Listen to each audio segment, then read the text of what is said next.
Now we have another reaction coming in on the developing situation in Syria. Israeli Prime Minister Benjamin Netanyahu has also reacted. He has called the development in Syria historic. Listen in.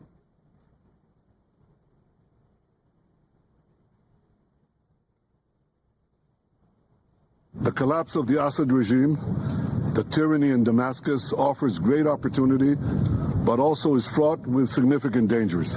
This collapse is a direct result of our forceful action against Hezbollah and Iran, Assad's main supporters.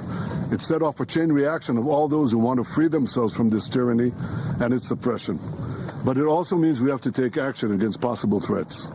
One of them is the collapse of the Separation of Forces Agreement from 1974 between Israel and Syria. This agreement held for 50 years.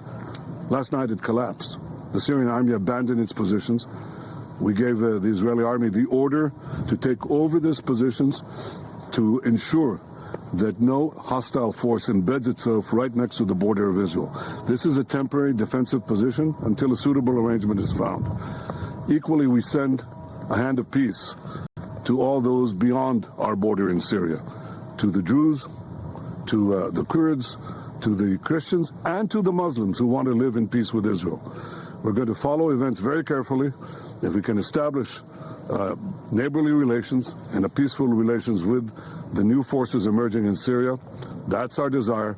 But if we do not, we'll do whatever it takes to defend the state of Israel and the border of Israel. Let's go back to Pradeep, who continues to be with us at this point in time.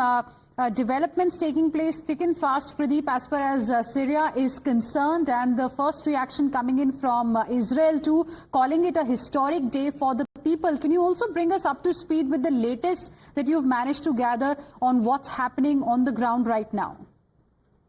See, one has to understand why this thing has happened, that how with a lightning speed finally these rebels had been able to take over Syria and what led to the toppling of the government of Bashar Assad.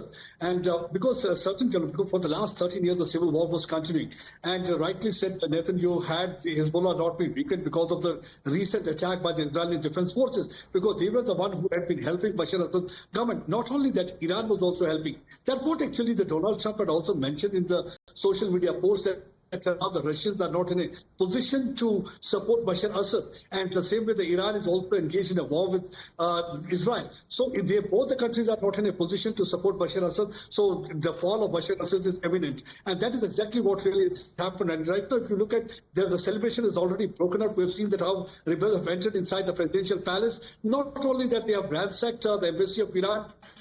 Reasonably, they are not anger against Hezbollah terrorists who had been supporting and having Bashar Assad's government. Because Bashar Assad is the one person who is believed to have used the chemical weapon against its people, and they are saying that it's going to be end of the tyrannical rule. And that's one of the reasons that many of the people who have been part of the Bashar Assad government, they have also defected, and they have also expressed their support, including the Prime Minister. He said that he's ready to cooperate with the rebels, and so that there can be peace. But what is really a matter of concern is that at the end of the day, the rebels are also part of Al-Qaeda, because if we talk about Hayat Tahrir al-Sham group, it's an affiliate of Al-Qaeda, and now it's to be seen. Though initially every terror group, whether it we have seen the Taliban or whether we have seen any other group coming up, they always promise good things whenever they take over. But let's see how things really unfold in the coming day. So all eyes will be on Damascus, and the world leaders are really watching the situation, so how the things are really going to unfold in the coming days.